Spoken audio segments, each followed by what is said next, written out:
saving up for that. Okay, good evening everybody. Yes, my name really is Jo King. It really is. So when you say you must be joking, I am! 24/7. How fabulous is that? Okay, let me just, I'm going to use what other people have spoken about a little bit. I never really know what I'm going to do till I do it, as many people know. Rosa and thank you, Charlie. Charlie is my darling. We're talking about their parents. I had wonderful parents too. I came from a very loving home. Very, very fortunate. We didn't have a lot, but I don't remember caring. I just played out a lot and knew I was loved. And my mum and dad were pretty little town, but they did tell me, a bit like Georgia was saying, that I could be whatever I wanted to be. Secretly, my dad harboured hopes that I would be a barrister. I did do Latin for 2 years, caecilius est in forum. So boring. And my mum wanted me to be an actress. So I met them halfway, I became a stripper. That wasn't halfway. Okay, well in my mind it was halfway. I don't remember not dancing. Is that a proper sentence? I don't. I think I've danced forever. My very first job when I left school was as a travel agent. Opened the Evening Standard, there was something saying travel clerk. I phoned them up, went for the interview. I nearly said audition. It was interview. The guy said, I don't remember what he said, but I remember he said it would be 19 a year, or 19 a year. I thought he meant £19 a year. I didn't even know what he meant. It was 1,900. I mean, that's how old I am. £1,900 a year. Okay, frightening. So I did that job as a business house travel clerk, lovely. It was a bit boring. I mean, it was all right. But, and then one day, I saw this advertisement for go-go dancers. Dancer in the blood. And I went for an audition, not an interview, to be a go-go dancer. And it just so happened that I got the job, and it was at somewhere called the Gilded Cage. And the Gilded Cage was here, right here, on this stage. I was 17. I was moonlighting. Shh, don't tell them. Oh, no, it doesn't matter anymore. Okay. Here was a cage. And here was a cage. And here was me. Yeah. I used to move so fast. And we kept our clothes on in those days, go-go dancing. You wore bikinis and stuff. My mum didn't really drink. My dad didn't really drink. But they came to the Gilded Cage. I think they sat where you're sitting. And they nursed half a lager and lime each, bless them, to support their daughter moonlighting at the Gilded Cage. So I feel I've come full circle. Although it ain't over yet. It ain't over till the fat lady strips. No, I'm not going to do that tonight. But anyway.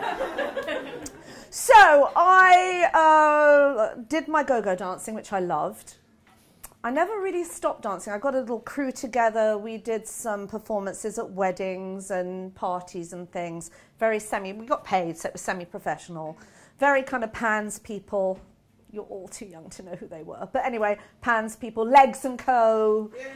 Yeah, thank you, hon. I can't think of anything more modern. There was something after Legs & Co. What came after Legs & Co? Come on. Hot Gossip. Hot Gossip. Thank you, Anna. Hot Gossip. Okay, so we were a bit like that. Then I left the travel agency because lots of things had happened, and I got a job as a waitress. I didn't really know what I wanted to do. I was at one of those places in my life where I was, I'm not sure. So I got a job in a private members club in the West End. And waitressing. I have to tell you, hand on my heart, I was a shit waitress. But I was very young, I was 19.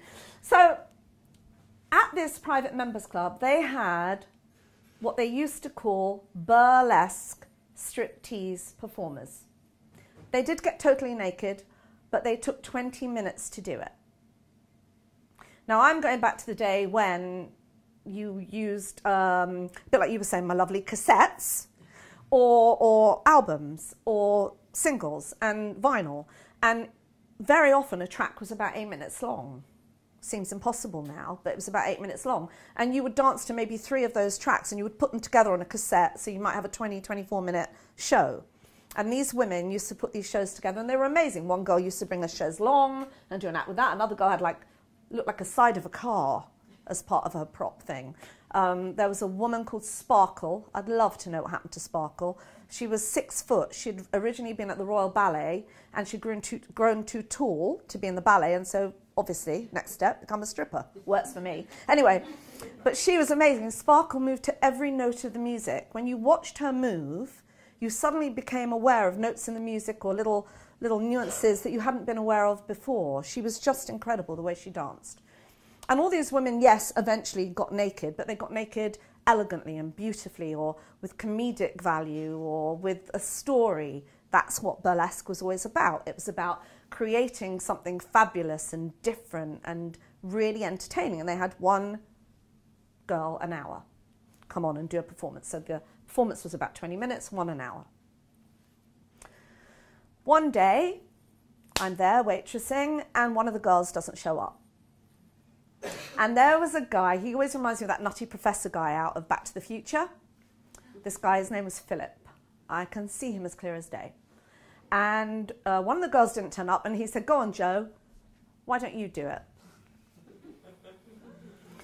20 years of, no, 19 I was still. And I went, "You dirty old man, you just want to see my tits." And he went, "Well, yeah." And I went, back to the kitchen. Anyway, I came back and he went, "Come on." I went, "Put your money where your mouth is." And off I went again. I came back, he'd got a pewter tankard, thank you Nico, from Nico behind the bar. He put a tenner in the pewter tankard, and he, Philip, the customer, went up to the other members of the club who were there that day. There were 7 other men, and he got them all to match his tenner. So there was £80 in this pewter tankard, and he went, "There you are." Now, I was working on tips. Sometimes you didn't earn £80 in a week. You know, I was 19. I'm 56 now. You do the math. It was a long time ago. Anyway, it wasn't the fact that there was 80 quid in the tankard, which was quite nice anyway. It was the fact that he'd called my bluff. And because, as you can probably tell by now, I'm quite spirited, I wasn't going to back down. So I went up to the DJ, whose name was Tom, who I can also see clearly in my head, and I went, "Shit, what do I do?" And he went, "Oh, you just get up on the stage and you dance and you take your clothes off." Yeah, right, like it's that easy. Well, I was a go-go dancer. I really danced. To this day, I'm not entirely sure what I did. I only know that my clothes fell off through sheer exhaustion, because I danced so fast. I don't remember taking them off. I think they just went, "Oh, bollocks," and just leapt off my body. It was full nudity. And what you did, you danced to the first track, full clothing. By the end of the second track, you'd got most of your clothes off, still had underwear on. Somewhere in the middle of the third track, boobies out. 30 seconds before the end of the last track, knickers off. I'm not going to tell you what we used to call it. Yes, I am, flash of the gash. But anyway, so, but I won't tell you that because it's unladylike. Anyway, so the music finishes, here I am, still got my knickers on. Completely forgot, because I was so busy dancing, right? I'd managed to get my boobies out, breasts, I hate the word boobies, breasts out, but knickers, and I went, now I just have to tell you, the most ungainly manner I have ever removed my knickers, and I swear to you, I have never done it since. I know, the bit I remember is I went, "Oh, sorry." "Thank you very much," and went off the stage. To huge applause. Right? And I went in the change room and this happened. I went, adrenaline. I didn't know about adrenaline. And I just thought, shit, 80, ooh. And some of the girls said, "Joe, what are you waitressing for?" And I went, "I don't know. I could do this." And that's how I started in burlesque striptease. I have to tell you, I did get better. I kind of think, having listened to what everybody said, I have a little belief, and it sounds like a really stupid thing to say, but it's the only way I can explain my life. I think the universe knows what it's doing with us. And I think everything you do brings you to where you are. Now you can all go, yeah, well, obviously. But what I mean by that is I had a job for a while training people on computer software. Yes, me, something sensible. So I've trained people, I've taught people, I had to understand systems and how to teach people. I've danced my whole life. When you are a stripteaser, you sometimes are in places where people are very drunk or very drugged or very nasty, and that's where the barrister bit, thanks Dad, came into play, because you have to know how to talk to those people. You have to deal with it.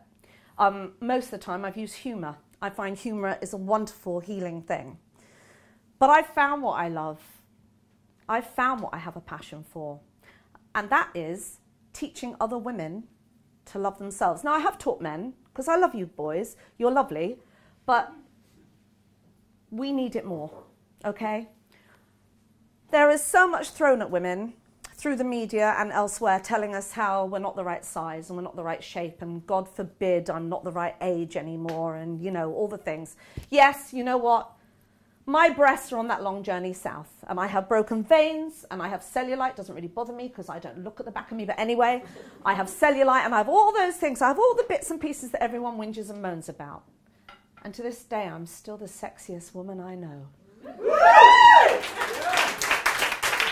I just want to say that each and every one of us, male, female, otherwise, we're all pretty damn fabulous. It's about discovering that. And what I do is I help women learn about that through my art form, through striptease, through burlesque, through confidence coaching. That's what I do. And I am blessed to be able to pass that on. And it's only a very little thing, but if that makes a little ripple, as one of my students said, and I love this quote, she said, Jo King, she's changing the world one woman at a time. Thank you very much.